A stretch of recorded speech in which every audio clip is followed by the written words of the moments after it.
I promised my niece and nephew I'd buy them any car they wanted if they kept a B average through high school. My niece crushed it and got her dream car, but my nephew never did his homework and now he's mad I won't reward his laziness, so his mom is punishing my niece for following through on her end. Posted by you/oldman_reddita. Hey, I'm an old guy who has never posted on Reddit, but at the urging of my niece and nephew I'm going to attempt to post this here. So I, 50M, have a niece and a nephew who are both 18 and just graduated. A few years ago when they were entering high school I made a deal with them.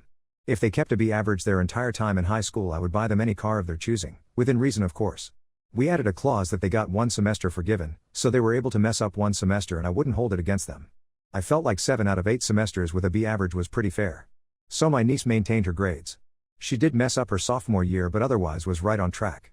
My nephew on the other hand pretty much never did right. We were lucky that he even passed every semester. I offered help, tutors, books, tried to make sure he was okay mentally, whatever he needed, but turns out he just straight up was not doing his work. He was doing good on tests but would never do his actual work, resulting in his grades being low. So last week was when my niece got her car. She chose a 2025 Toyota Camry. My nephew kept asking when he was going to get his, and I told him he didn't stick to his end of the agreement, so he did not get a car. He still got a very nice gift back at graduation. Now, him and his mom are angry with me and saying I'm favoring my niece, and now he is refusing to speak to me or his sister. I don't think I messed up, but I'm starting to worry. Am I the jerk? Relevant comments. Commenter 1, NTA. You made a deal and he chose to mess around and find out. Academic struggles are one thing, but being irresponsible is quite another. Ops response, yeah, I felt the same. I know school had always been a little harder for him, that's why I was trying to help before just giving up. But when it turned out he was making 90% on some of his tests but those were the only thing he did all year, I sort of lost sympathy. Commenter 2, NTA, you made the rules very clear. Question though, has he been tested for ADHD? I was very much the same as him, terrible at keeping up with my homework, but I did well on tests. I was diagnosed with ADHD much later, well into adulthood. Ops response, they've both been tested. Niece has it mild, nephew does not have it at all. I was the same way in high school, so if that was the case I would have been a lot more understanding. Commenter 3, don't want to say you're the jerk but, if I was your nephew I am definitely holding this against you forever and I can imagine the everlasting jealousy of his sister now driving this car. He's basically gonna be reminded every single day about it too. So maybe I'm gonna be one of the few going against the grain actually, was a cool concept to motivate them but not everyone is, learns, the same and now he's just gonna feel worse about it too, well done jerk. Commenter 4, I get where you're coming from, but at some point, consequences have to mean something. He could have spoken up and told his uncle he was struggling. Judging from the post, I'm pretty sure he would have understood. He clearly did his best to support him and keep him on track. And let's be real, if he still got the car despite not meeting the original agreement, the niece would have had every right to feel resentful. It wouldn't have been fair to her at all. Ops response, yep. I told him if he needed help to come to me.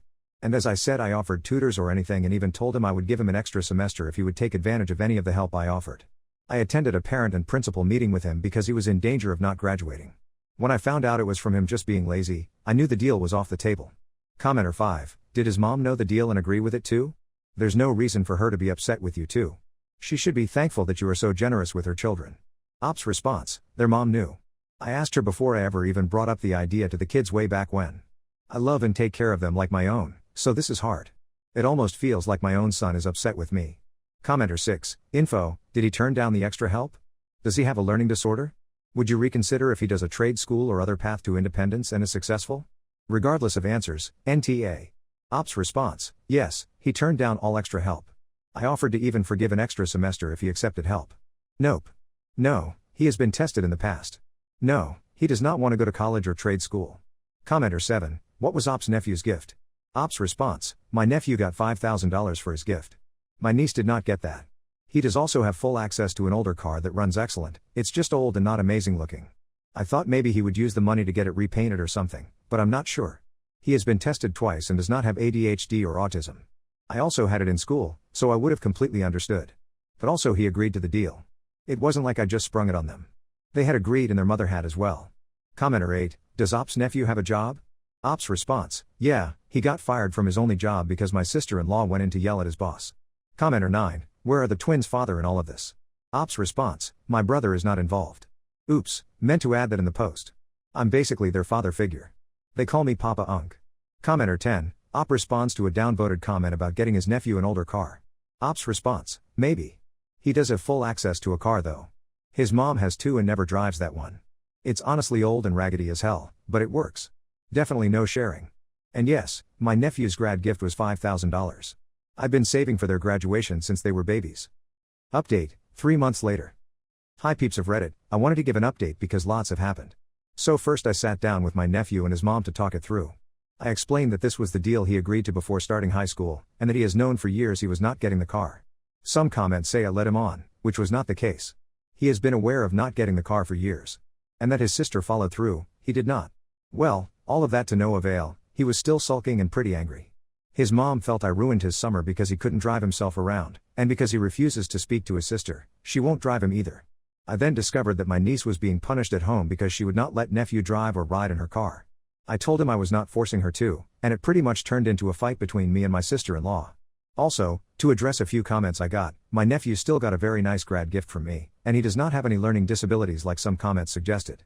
And also he had been aware he was not getting a car for around 3 years. As for my niece, she's been nothing but grateful.